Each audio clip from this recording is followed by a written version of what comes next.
Había una situación en la iglesia de Colosas. Había dudas en los creyentes. ¿Cuántos de aquí han tenido dudas sobre su fe? Yo sí he tenido dudas. Todos tenemos dudas porque somos hombres, humanos, y nuestra mente a veces nos quiere traicionar. Bueno, en los colosenses no era distinto, también había dudas. Y esa duda representaba una amenaza para la iglesia de Colosas. ¿Cuál era esa amenaza?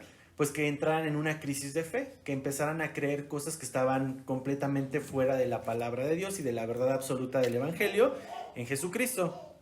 Entonces, ¿cuál fue la solución que Pablo determinó? Bueno, pues vamos a conocer más al Señor Jesucristo para que todas esas dudas se prevengan con la verdad del Evangelio de Jesucristo. Entonces, ¿qué vamos a ver en Colosenses? Vamos a ver el Evangelio de Cristo. Y tú puedes decir, bueno, pero es que ya lo he estudiado, ya me lo sé, ya leí Mateo, Marcos, Lucas, Juan y ya conozco el Evangelio. Nunca va a ser suficiente el recordar el Evangelio, y en Colosenses lo vamos a ver. Entonces, ¿cuál es nuestra meta estudiando este libro? Bueno, que tú y yo podamos vivir la plenitud de Cristo entendiendo quién es Cristo. Porque si entendemos o malentendemos quién es Jesucristo, podemos no vivir una plenitud completa. Hay mucha gente que cree en Jesucristo como el niño, el bebé que mecen cada 24 de diciembre, ¿no? Y ese es el Jesús al que conocen. O otros conocen al Jesús buena onda, hippie, que bautizaba. Y esa es una equivocación de Jesucristo. Por eso Colosenses nos va a revelar a Jesucristo.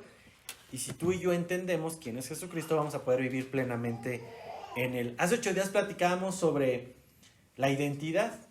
Y hablábamos también que cuando la identidad es atacada, nuestra identidad es atacada, pues nos convertimos más vulnerables en creer algo que no necesariamente es correcto y nos esclaviza. Aquí quiero poner un ejemplo, y es cuando fuimos adolescentes. Bueno, aquí hay pocos adolescentes, muy poquitos, pero creo que ya están más del lado de la juventud que de la adolescencia. Yo apenas voy a entrar en esa fase en muchos años, ya con Pablito. Pero tú recordarás que cuando eres adolescente, ves alguna moda y dices, yo soy eso, me representa, ¿no? Y te acuerdas de los emos, ¿no? Te acuerdas de todas esas ondas de los ponquetos, de los emos, Yo quise ser grafitero, ¿no? En la secundaria y decía, sí, yo voy a hacer esto y me voy a subir a los puentes, y son crisis de identidad, o sea, porque estás buscando a quién pertenecer. Entonces, en los adolescentes es muy fácil ver cómo esa crisis de identidad los lleva a pertenecer a grupos, y algunos se quedan, ¿no?, en esos grupos, pero otros nada más así de, no, mi pasado emo ya lo enterré, ¿no? Junto con mis pecados, ¿no? Pero el tema de la identidad es bien importante, porque cuando está vulnerable pueden llegar doctrinas al creyente y empezar a quitar a Cristo del centro, y eso es muy peligroso. Por eso Pablo va a dedicar una carta completa a explicar esto. Acompáñenme a 2 versículos. Alguien que me ayude con Colosenses 1 y alguien que me ayude con Gálatas 1:6. Vamos a ver un contraste de Pablo escribiéndole a 2 diferentes iglesias. Colosenses 1:2 y alguien más con Gálatas 1:6. Pablo, apóstol de Jesucristo por la voluntad de Dios, y el hermano Timoteo. ¿Y el 2? A los santos y fieles hermanos en Cristo que están en Colosas. ¿Cómo les llama? Santos y fieles hermanos en Cristo que están en Colosas. Hasta ahí, mi hermano. Date cuenta, desde el saludo estamos viendo la intención de Pablo. Reconoce que son hermanos, reconoce que son santos, y es una carta que va a ser preventiva para aquellos que siguen en la fe. Vamos a ver el contraste en Gálatas. Gálatas 1 se pasa del versículo 1 al 6, el saludo muy distinto al que acabamos de ver en Colosenses. ¿Y cómo les habla en Gálatas 1:6? ¿Qué les dice? ¿Quién lo tiene por ahí? Estoy maravillado de que tan pronto os hayáis alejado del que os llamó por la gracia de Cristo para seguir un evangelio diferente. En Gálatas, Pablo ya está corrigiendo un problema, y en Colosenses, Pablo está previniendo un problema. ¿Cuál es? A alejarse de la fe verdadera del evangelio. Entonces, en la carta de Colosenses vamos a ver 3 verdades. Velo así, todo el bosquejo de la carta van a ser 3 verdades. 1, la verdad sobre quién es Jesucristo. 2, En el capítulo 2 vamos a ver la verdad sobre las falsas enseñanzas o las doctrinas paganas que querían venir a quitar a Cristo de la fe. Y en el capítulo 3 y 4 vamos a ver la verdad sobre los creyentes. Vamos a ver cómo podemos aplicar este entendimiento sobre Cristo Jesús y poder vivir conforme a esto. Entonces, acompáñame a orar. Vamos a pedirle al Señor que nos ayude a que este tiempo podamos conocerle más. Señor, venimos delante de ti, agradecidos por la oportunidad que nos das de estudiar tu palabra. Sabemos que este tiempo no es un tiempo en vano, es un tiempo invertido en la eternidad. Podríamos estar haciendo 1000 cosas allá afuera, pero esta decisión de venir y escuchar tu palabra suma hacia nuestro camino eterno. Te pedimos que abras nuestros ojos espirituales, nos guíes en el entendimiento de tu palabra y que podamos conocerte más. Nuestra meta es conocerte más para poder disfrutar tu plenitud en esta vida y en la vida eterna. Te damos gracias. Amén. Amén. Muchas gracias. Ahorita me lo tomo. Vamos ahora sí a Colosenses, versículo 3, capítulo 1. La semana pasada solamente vimos 2 versículos, hasta me decía Diana, ¿en serio nada más fueron 2? Le dije, sí, fueron 2. Como ya anda viendo ahí también a los niños. Y pues con 2 versículos sacamos una predicación, y esto es lo maravilloso de la palabra de Dios, que una carta de 4 capítulos nos enseña tanto y nos revela tanto sobre el Evangelio, y es lo que vamos a ver hoy. Versículo 3 del capítulo 1 de Colosenses, dice así. Voy a leerlo hasta el versículo 14, que es lo que vamos a estudiar este día. Dice, siempre orando por vosotros, damos gracias a Dios, Padre de nuestro Señor Jesucristo, habiendo oído de vuestra fe en Cristo Jesús y del amor que tenéis a todos los santos, a causa de la esperanza que os está guardada en los cielos, de la cual ya habéis oído por la palabra verdadera del Evangelio, que ha llegado hasta vosotros así como a todo el mundo y lleva fruto y crece también en vosotros desde el día que oísteis y conocisteis la gracia de Dios en verdad, como lo habéis aprendido de Epafras, nuestro consiervo amado, que es un fiel ministro de Cristo para vosotros, quien también os ha declarado vuestro amor en el Espíritu, por lo cual también nosotros desde el día que lo oímos no cesamos de orar por vosotros y de pedir que seáis llenos de conocimiento de su voluntad en toda sabiduría e inteligencia espiritual, para que andéis como es digno del Señor, agradándole en todo, llevando fruto en toda buena obra, creciendo en el conocimiento de Dios, fortalecidos con todo poder, conforme a la potencia de su gloria, para toda paciencia y longanimidad, con gozo, dando gracias al Padre, que nos hizo aptos para participar de la herencia de los santos en la luz, el cual nos ha librado de la potestad de las tinieblas y trasladado al reino de su amado Hijo, en quien tenemos redención por su sangre, el perdón de pecados. Es una oración. Esta porción que acabo de leer es una oración de Pablo. De hecho, en los títulos probablemente de su Biblia dice, Pablo pide a Dios que les conceda sabiduría espiritual a los colosenses. Entonces, en una oración vamos a ver tanta enseñanza, y a través de una oración a veces encontramos verdades que el Espíritu Santo nos revela. Y en esto podemos ser edificados tú y yo. En la oración de Pablo, edificó a los colosenses y más de 2000 años nos va a seguir edificando a ti y a mí. Pero no pierdas en contexto algo. Pablo nunca visitó Colosas, no los conocía, ni siquiera sabía a quiénes les estaba escribiendo físicamente. Sin embargo, empieza diciendo que siempre ha orado por ustedes, por ellos, ¿no? Y no solo eso, también dice, damos gracias a Dios. Uno de los resultados de estar orando por nuestros hermanos es siempre tener agradecimiento como consecuencia de. Hace ratito estábamos orando por varias peticiones de hermanos que conocemos, pero también oramos por personas que no conocemos. Hemos orado por compañeros del trabajo de Jesse, hemos orado por salvación y sanidad, por ejemplo, de la cuñada de Moni, que no conocemos. Y el conocer o no conocer a las personas no nos impide orar por ellos. Al contrario, nos permite estar agradecidos con Dios por la obra que está haciendo con más personas. Y con Pablo, la historia era así. Él estaba orando por personas que no conocía. Quiero hacerte una pregunta. ¿Tú oras solamente por los que conoces o también oras por los que no conoces? no me la respondas, pero si no estás orando quizás por gente que no conoces, sería bueno porque vas a poder experimentar también un nivel de agradecimiento mayor a Dios por personas que no conoces. Ahora, dice aquí Pablo, siempre orando, y tú puedes decir, este Pablo como que es muy presumido, ¿no?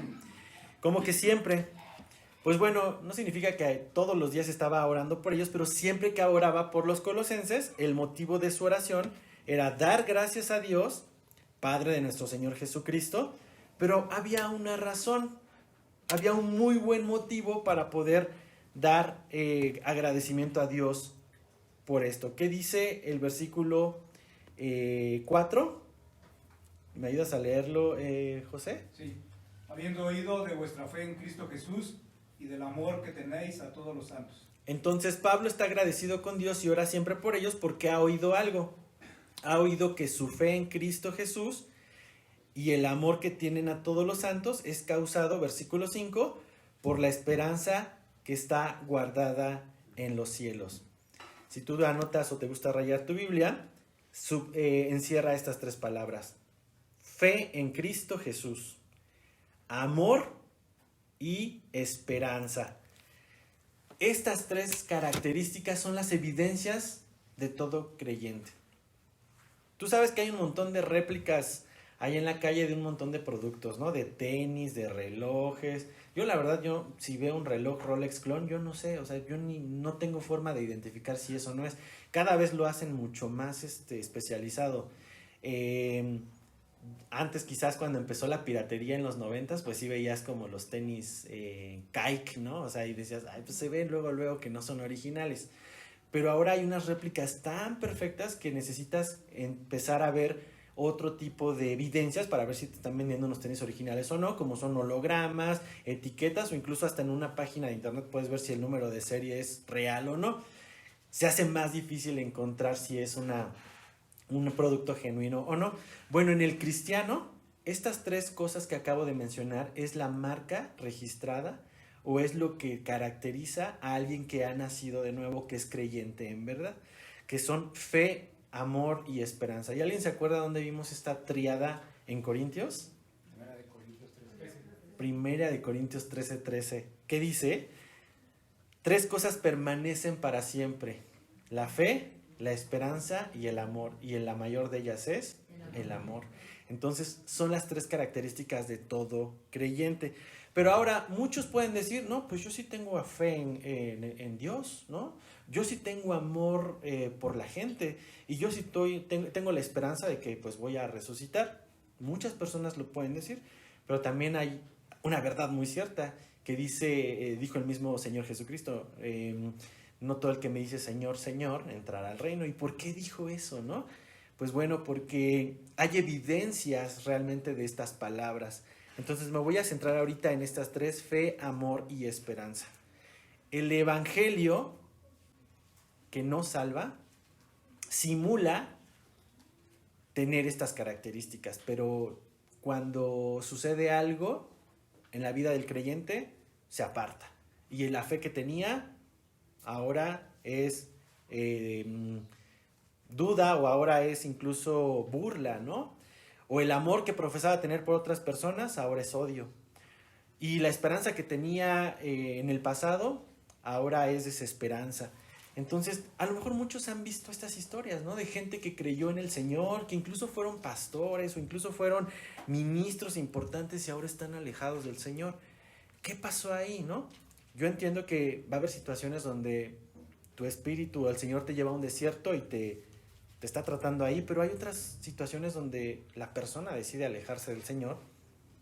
Y déjame decirte eso, es crudo, pero es real. El evangelio que se predica sin Cristo en el centro va a generar creyentes express, pero no verdaderos. Déjame ponértelo como ejemplo, como en un microondas, ¿no? No es lo mismo cocinar en una cazuela que en un microondas, ¿no? Tú lo sabes, incluso hasta la comida sabe distinta. Pero bueno, muchas personas en el afán de llenar sus congregaciones empiezan a predicar evangelios que atraen a los oídos de las personas, ¿no? Hoy estás pasando por una situación económica, vente, ven, vamos a la iglesia y el Señor te va a dar un mejor trabajo y vas a tener el mejor empleo de tu vida y etcétera, ¿no? Estás pasando un tema de enfermedad, ven, el Señor te va a sanar y está bien porque son consecuencias de vivir en la plenitud de Cristo, pero no es el centro del Evangelio. El Evangelio que predicamos es la reconciliación del hombre con Dios. Nuestro problema es que estamos separados de Dios por el pecado y hasta que tú no te reconcilias con el Señor, pues no puedes vivir una plenitud, estás trabajando fuera de diseño. Entonces, quizás con no mala intención, muchos evangelios se han predicado poniendo el beneficio de las personas en esta tierra y no la reconciliación, no el ministerio de reconciliación, el misterio de reconciliación que nos habla en 2 de Corintios. Entonces, probablemente tú llegaste a los pies del Señor por algo así, ¿no? Tenías algún tema y quisiste ver si funcionaba, y si en el Señor funciona, pues igual y me hago cristiano, y si no funciona, pues le intento ahora con el budismo, y si no, pues luego me voy con los Dalai Lama, no sé, ¿no? Y hay gente que está de fe en fe porque está buscando lo propio y no busca reconciliarse con Dios. Ahora dice aquí, versículo 4, habiendo oído de vuestra fe ¿en quién? En Cristo Jesús. Esto es lo clave, mi hermano. Hay mucha gente hoy que tiene un montón de fe. Tú lo puedes ver los 12 de diciembre. Se van caminando desde aquí hasta la villa. Eso es un montón de fe. Tienen mucho más fe que seguramente muchos de los que estamos aquí. Gente católica tiene más fe que nosotros, pero no la tienen en Cristo Jesús, la tienen en sus obras. Entonces están equivocados en donde le están poniendo. Ahora, muchas personas también ponen su fe en buenas obras, en el moralismo, ¿no? ¿Qué tan bueno puedo ser? ¿Qué tanto puedo reprimir mis instintos? Entonces eso no es fe en Cristo, es fe en tu capacidad de portarte bien. Fíjate, mucha gente, y estaba escuchando un ejemplo de esto, ¿no? Mucha gente pone su fe en una vida mejor cruzando la frontera a través del río Bravo, ¿no? Y mucha gente muere al pasar este río, ¿no? Pero ¿qué probabilidad hay de que una persona que tiene mucho miedo a subirse a un avión muera cruzando México hacia Estados Unidos en un avión contra una persona que tiene mucha fe y se va por el río Balsas, o ya no me acuerdo, el río Grande, ¿no? Río Bravo. ¿Quién tiene más probabilidad de muerte? ¿El que se sube a un avión pensando que se puede caer y se va a morir o el que se va por tierra?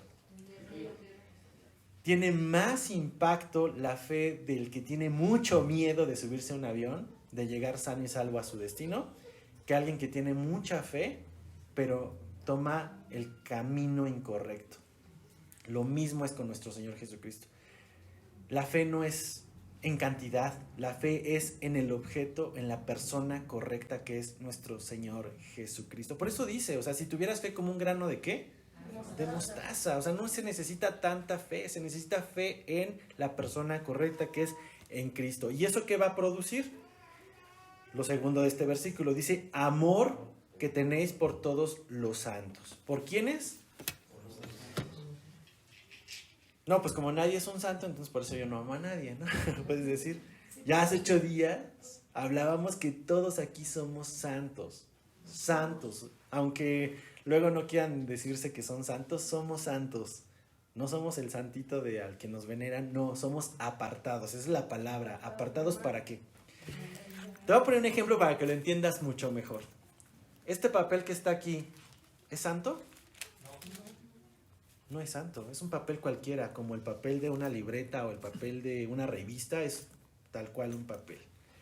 Pero este papel está apartado para que se imprima la palabra de Dios.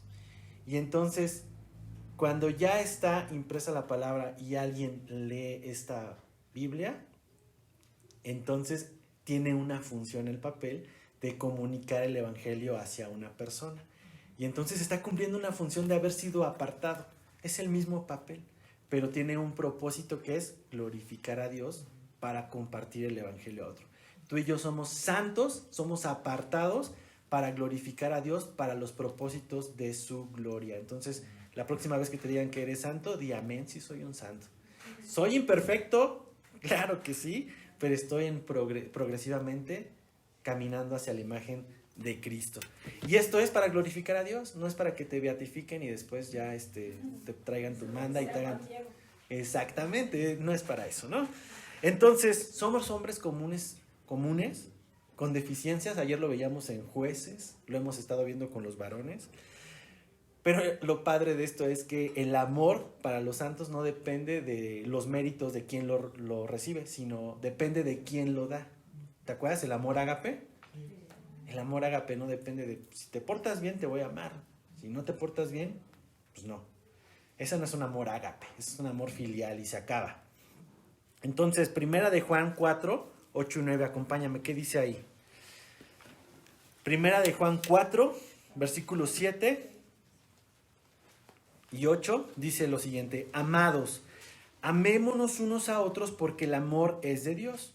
Todo aquel que ama es nacido de Dios y conoce a Dios. El que no ama no ha conocido a Dios, porque Dios es amor. Entonces, segunda característica del creyente: si tú no amas a tus hermanos en la fe y nada más los toleras o los soportas porque no te queda de otra, no estás teniendo el amor de Dios, y todo aquel que no ama no ha conocido a Dios. Entonces tenemos que conocer primero a Dios, porque si no, ese amor va a ser fingido.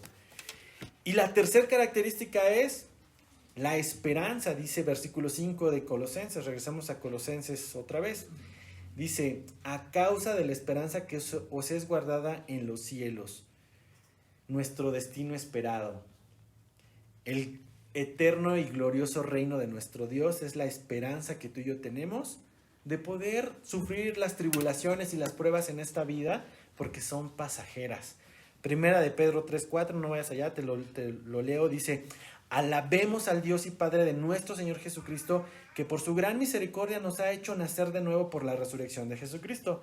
Esto nos da una esperanza viva y hará que ustedes reciban la herencia que Dios le tiene guardada en el cielo, la cual no puede destruirse, ni mancharse, ni marchitarse. ¿Te das cuenta? Esperamos algo. No estamos nada más esperando el día que nos muramos y de aquí a que nos morimos a ver cómo nos la llevamos un poquito mejor. No, estamos esperando un reino que no se corrompe, no se pudre, no se echa a perder. Entonces, ¿cuántos de aquí les gustan las bodas? ¿A quién le gustó hacer su boda? Bueno, apenas tuvimos una boda reciente, ¿verdad? Yo me acuerdo cuando estábamos haciendo los preparativos, pues estás muy emocionado y llega el día de la boda y es así, es rapidísimo, ¿no? A lo mejor solo me pasó a mí, pero una boda es así bien rápida. Disfrutas, yo creo que más el proceso que el día del evento. Bueno, pues hay unas bodas a las que tú y yo estamos invitados, que son las bodas ¿de quién? Del Cordero. Entonces, en esa boda del Cordero, en Apocalipsis 19:7, dice: gocémonos y alegrémonos y démosle gloria, porque han llegado las bodas del Cordero y su esposa se ha preparado, la iglesia, tú y yo.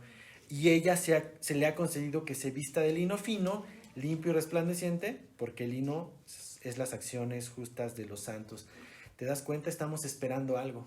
No nada más esperamos morir pues ahí tranquilamente, esperamos una vida eterna y un reino glorioso que obviamente nos fortalece para estos momentos de dificultad o prueba que como creyentes tenemos, ¿no? Ahora, ¿cómo se obtiene esta esperanza? Versículo 5, regresamos allá a Colosenses. Dice: la esperanza que está guardada en los cielos, de la cual ya habéis oído. ¿Por medio de qué? La palabra verdadera del Evangelio. Esto, mis hermanos, no son fábulas. Esto se recibe por la palabra verdadera del Evangelio. Y esto es importantísimo. Hay una tendencia muy fuerte de quitar a Cristo del centro del Evangelio. Te puedo tristemente decir que el día de hoy, justamente en domingo, hay muchas iglesias que se reúnen, pero no predican a Cristo, no predican el Evangelio, predican de cómo tener un mejor matrimonio, de cómo llevar mejor tus finanzas, de cómo educar mejor a tus hijos. Muchos mensajes hoy se están predicando en los altares de cómo hacer tu mejor vida hoy. Y no se está predicando a Cristo. Y esto es muy peligroso porque quitas del centro a Cristo y pones al hombre. Cómo el hombre puede ser mucho más bendecido a través de ciertos principios bíblicos y se quita a Jesucristo. La palabra verdadera del Evangelio es: Cristo murió y resucitó, pagando el acta que era contraria a nosotros, clavándola en la muerte. Ese es el verdadero Evangelio. Por eso no nos cansamos de predicarlo.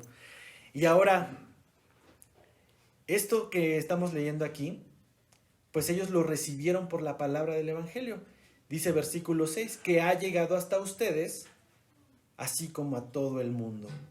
Está increíble esto.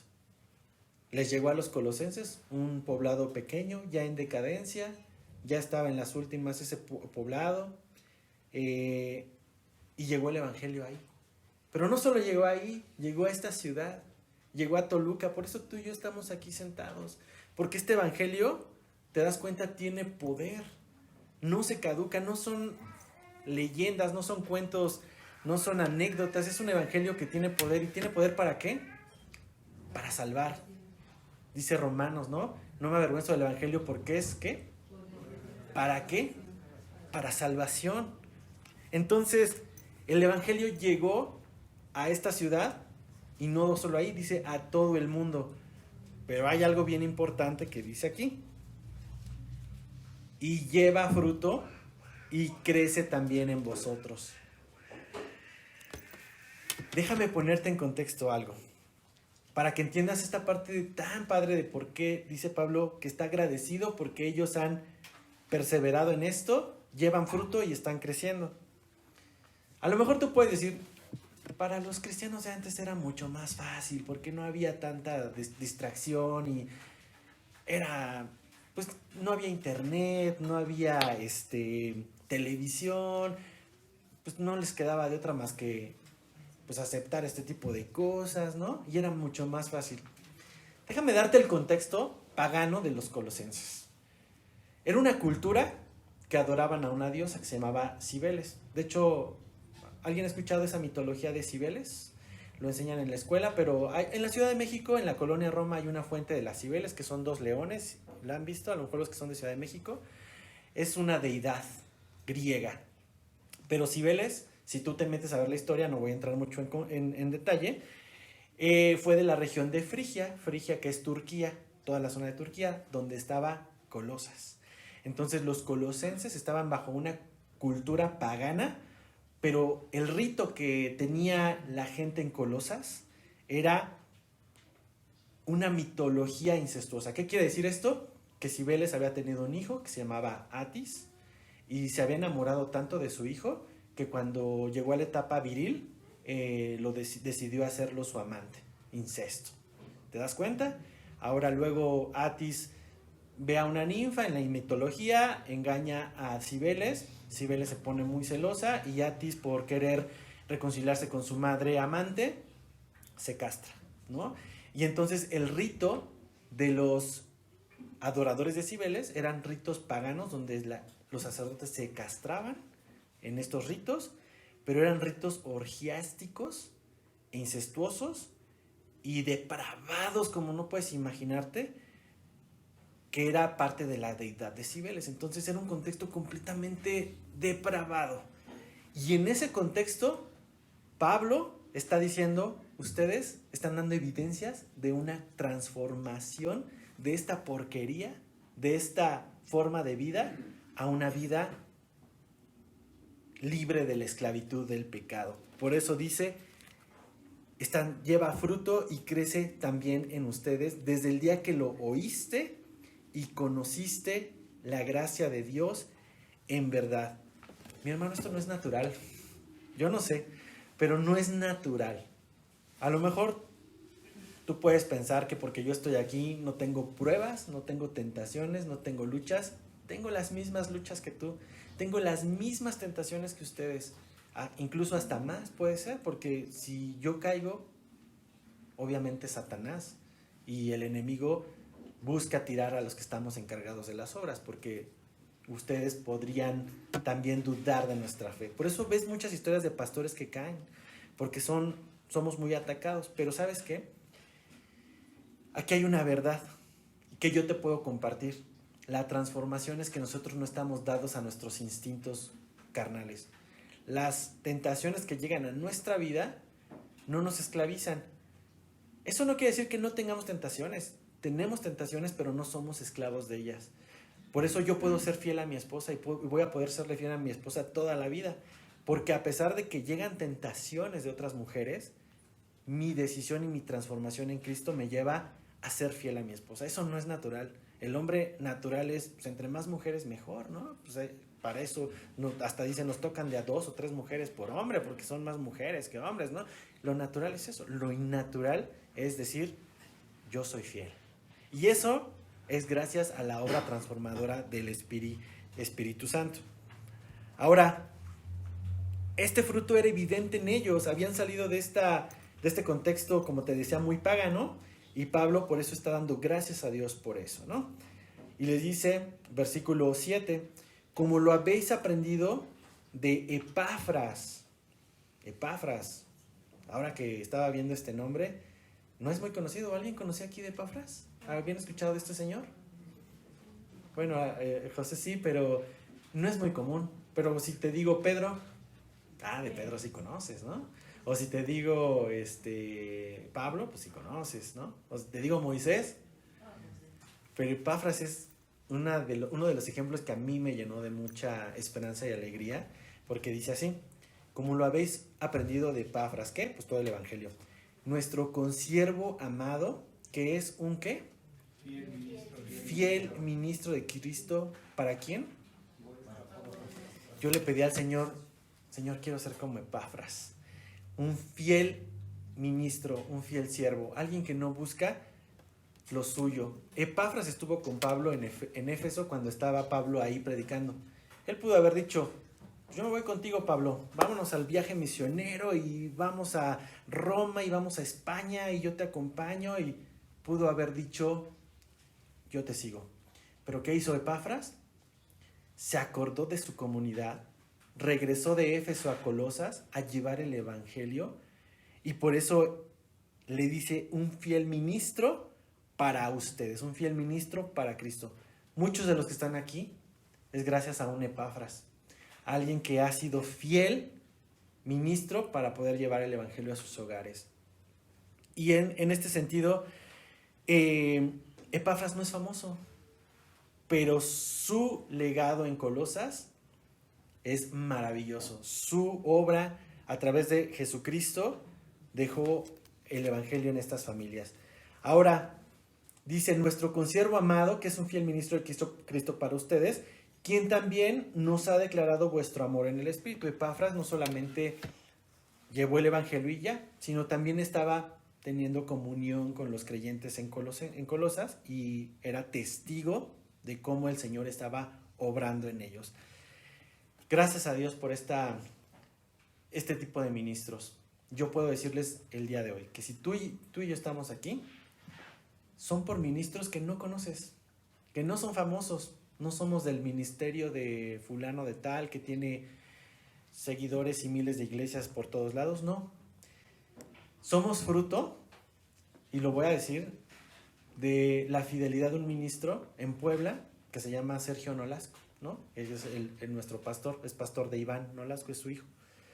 Este señor no es conocido, no es famoso, no tiene canal de YouTube, no tiene miles de seguidores, pero él ha dicho al Señor muchas veces, heme aquí, y ha plantado varias iglesias en toda la región de Tlaxcala, lo que estábamos hablando ahorita, Tlaxcala, Atlisco, Zacatlán, toda la región de Puebla, y gracias a su fidelidad, el Señor ha obrado para que también tengamos una obra en Toluca. Ahora, el Señor no busca ministros famosos, no busca pastores reconocidos, no busca gente elocuente, busca ministros fieles. Fieles. Así venga una persona un día, nos decía Sergio, tú tienes que predicar el Evangelio. Así el día de mañana, dentro de 8 días, va a haber un maratón, no venga nadie a la iglesia.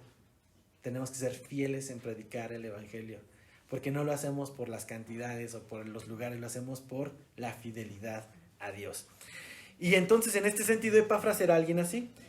Por lo tanto, versículo 9, ¿cuál es la consecuencia de estas verdades? Dice, por lo cual también nosotros, Pablo y su equipo, dice, desde aquel día que lo oímos, no cesamos de orar por ustedes y pedir que seáis, y vamos a encerrar 5 cosas. 5 cosas o 5 motivos de oración que incluso les van a ayudar. Yo les recomiendo mucho, cuando ya no sepas qué orar, bueno, aquí tienes un ejemplo de 5 motivos de oración por cuál orar para tus hermanos. Primero, dice, no cesamos de orar por vosotros y pedir que seáis, número 1, llenos del conocimiento de su voluntad en toda sabiduría e inteligencia espiritual. Ese es el primer motivo de oración por el cual tú y yo deberíamos de orar por otros creyentes. Te voy a leer un comentario que me gustó mucho. Dice, la ignorancia espiritual, escucha esto, la ignorancia espiritual es una constante fuente de error, inestabilidad y tristeza. Por lo tanto, debemos desear que todos seamos instruidos debidamente en las cosas de Dios. Por eso aquí, yo no vengo a contarte anécdotas de Alfredo ni las aventuras de mi semana. Vengo a contarte de la palabra de Dios. Porque conforme tú conozcas más al Señor de la palabra, vas a tener menos ignorancia espiritual y vas a poder ser lleno de 2 cosas. De conocimiento, pero no solo eso, de sabiduría e inteligencia espiritual. Sabiduría, que es conocimiento aplicado. Y el segundo motivo, ¿qué es? Versículo 10, para que andéis, ¿cómo? ¿Agradándole en qué? Entonces, un segundo motivo de oración es, pido que seas lleno del conocimiento para que camines como es digno del Señor y le agrades. Si tú no sabes cómo agradar al Señor es por ignorancia espiritual. Entonces, primero pido para que sepas cómo, después pido que andes o camines como es digno del Señor. Y entonces nuestro andar no se basa en lo que yo creo que a Dios le gusta, sino en el conocimiento de Dios y en la comprensión de su voluntad. Ahora, muchos aquí han ocupado un texto de Corintios mal, es la verdad, y justifican su ignorancia espiritual porque Corintios dice, el conocimiento envanece, pero el amor edifica. Entonces dice, no, pues como el conocimiento envanece, yo mejor amo a mis hermanos, y yo no leo la Biblia, yo más bien los abrazo, y etcétera, ¿no? Pues no, porque eso es una ignorancia espiritual. La palabra nos lleva a conocer al Señor, y ahorita lo vamos a ver en una petición más adelante. Entonces, la falta de conocimiento, dice Oseas 4:6, por falta de conocimiento, mi pueblo perece. ¿Te das cuenta de lo peligroso que es no buscar el conocimiento de Dios? La gente perece espiritualmente. Tercera razón o tercer motivo de oración, versículo 10 todavía, dice, llevando fruto en toda buena obra. Entonces también pedir para que conozcas a Dios, camines como a Él le agrada, pero que también llevemos fruto en toda buena obra. Las buenas obras son una consecuencia de, no es el fin. Hay muchos creyentes que buscan las buenas obras para agradar a Dios, pero realmente eso es natural. Tú no le dices al árbol, oye, te obligo a que des una naranja. No, o sea, tú lo riegas, tú lo siembras y solito va a dar la naranja, porque es un naturaleza. Lo mismo pasa con el creyente. Conoce al Señor, camina como le agrada y el fruto va a ser una buena obra. Dice toda buena obra. Entonces, ¿cuál puede ser toda esa buena obra? ¿Tienes la oportunidad de predicarle el evangelio a alguien en tu trabajo? Predícale. ¿Tienes la oportunidad de darle un pan a un necesitado? Dale un pan. ¿Tienes la oportunidad de consolar a una persona que acaba de perder a alguien? Consuélalo. Estamos llamados a dar toda buena obra, no como una obligación, sino como una evidencia de que estás dando fruto. Y versículo 4, petición número 4. Dice, llevando todo fruto a buena obra, creciendo en el conocimiento de Dios, otra vez, creciendo en el conocimiento de Dios, esto es para comprender su palabra, como les decía, y por último, el quinto es, fortalecidos con todo poder. Voy a pausarlo aquí. ¿Qué significa fortalecidos con todo el poder? También, equivocadamente, se ha utilizado el texto de todo lo puedo en Cristo que me fortalece, ¿no?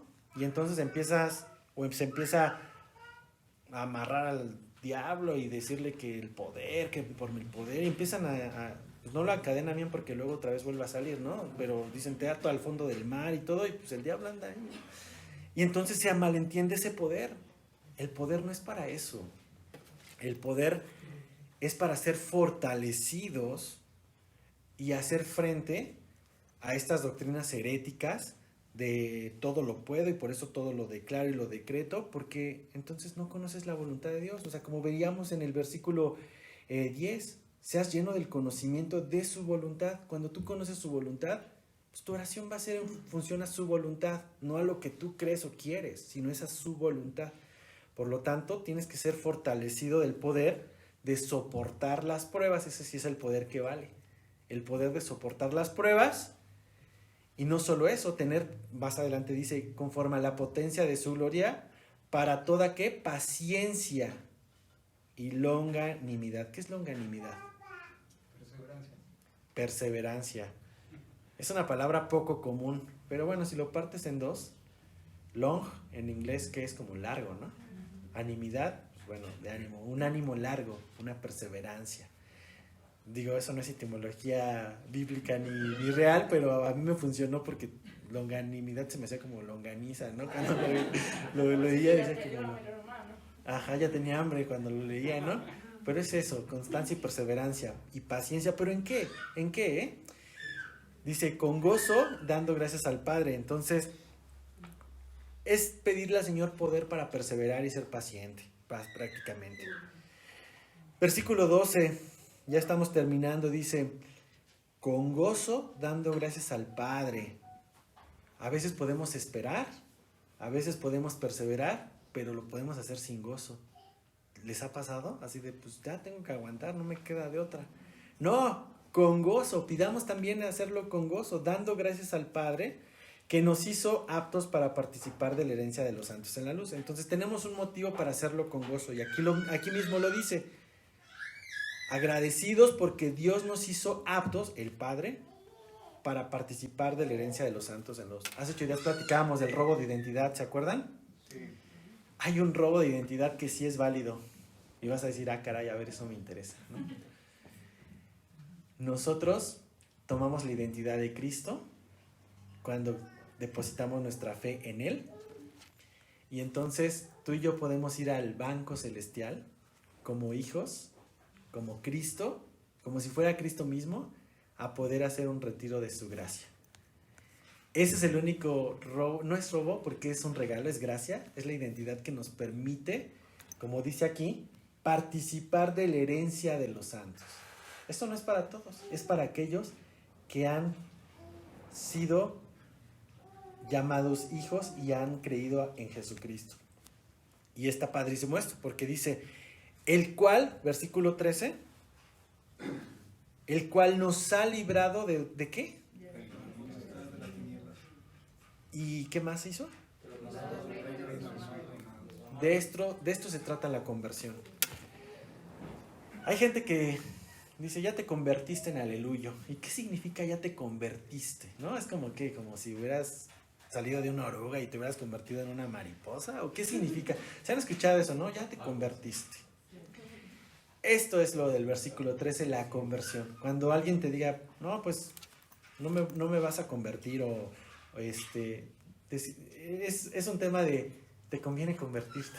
¿Por qué? Porque aquí nos va a decir que, ¿de dónde pasas? Dice, el cual nos ha librado de la potestad de las tinieblas, es decir, esclavo de las tinieblas. ¿Qué significa esclavo de las tinieblas?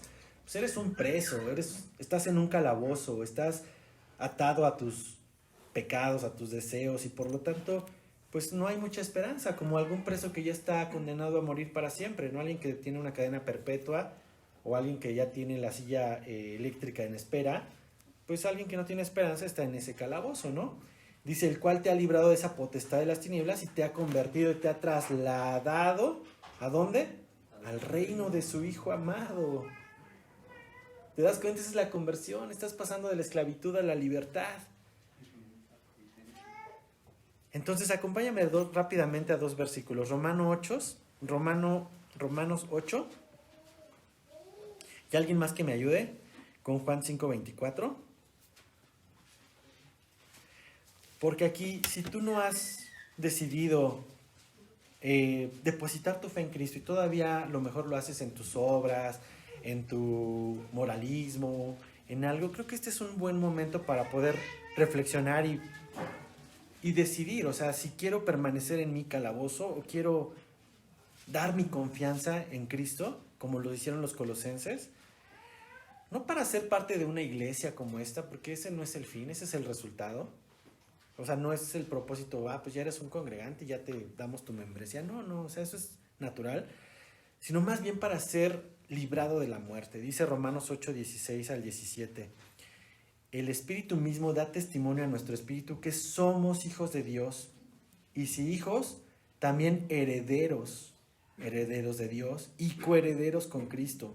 Si es que padecemos juntamente con Él, para que juntamente con Él seamos glorificados. Nuestro reino no es de este mundo, por lo tanto tenemos esa esperanza. Pero ¿qué dice Juan 5:24? ¿Quién me ayuda a leerlo? Adelante. De cierto os digo, el que oye mi palabra y crea que me envió, tiene vida eterna y no vendrá condenación, mas ha pasado de muerte a vida. ¿De dónde pasa? De muerte. Esa es la transformación, mi hermano. Esa es la conversión. Pasamos de muerte a vida. Y dice aquí, les aseguro. Dice en otras versiones, les aseguro. Es una promesa para todo aquel que esté escuchando esta palabra de verdad. Les aseguro que si cree en el que me envió, tiene vida eterna y no será condenado. Todo lo que hayas hecho, lo más putrefacto que hayas hecho, como lo hicieron los colosenses, ha quedado atrás, pues ha pasado de muerte a vida. Tú y yo tenemos este privilegio de poder experimentar esta conversión, de pasar de muerte a vida. Y ahora, esta oración que está concluyendo aquí Pablo, versículo 14, dice, en quien tenemos redención por su sangre, el perdón de pecados. ¿En quién tenemos redención por su sangre? En Cristo.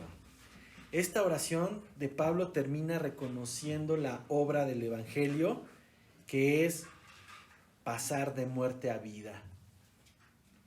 Tenemos la oportunidad de meditar. ¿Estamos teniendo las características de un creyente genuino o de un creyente pirata? O de un creyente clon, o un creyente similar, ¿no? Lo mismo pero más barato, ¿no? Ya lo acabamos de ver, 3 características: fe, amor y esperanza. Alguien que ha pasado de la potestad de la muerte hacia la vida eterna. Si tú has tenido dudas sobre tu fe, es un buen momento para que recuerdes que el Evangelio no se trata de qué tan bueno eres, cómo puedes acercarte más a Dios.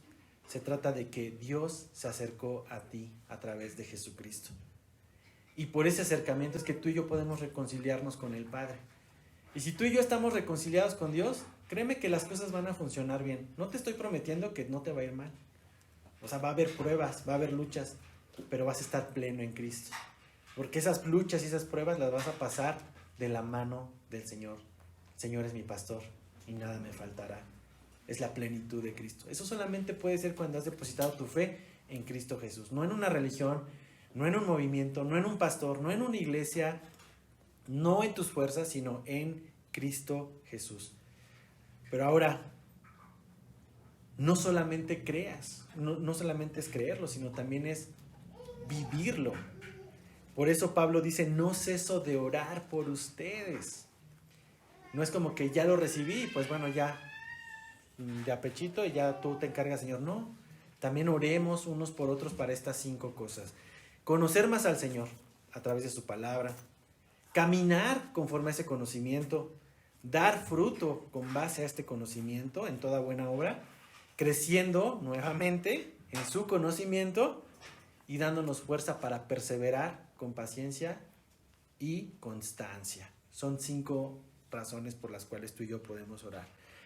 Ahora, la última parte del capítulo la vamos a ver dentro de 8 días, que es la exposición gloriosa de Cristo, que te va a ayudar a ti y a mí a aumentar nuestra fe en Él. Pero, ¿qué te parece si nos ponemos de pie?